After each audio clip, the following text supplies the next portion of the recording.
Okay, so back with the turkey. So it's been sitting in the fridge overnight. So it's been covered with salt, with onions and garlic, just kind of soaking up that flavor. So we got the plastic out of it and taking the neck out. So got the oven preheating at 325 right now.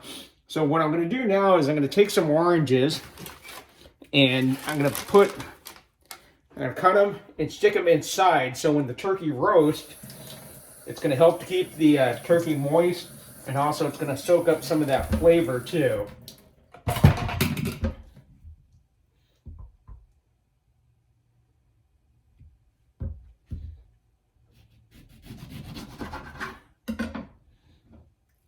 So we've got our orange half. Just going to go ahead and just stuff it inside carcass here. One. So I'm learning this from a roast chicken recipe where you put an orange inside a chicken.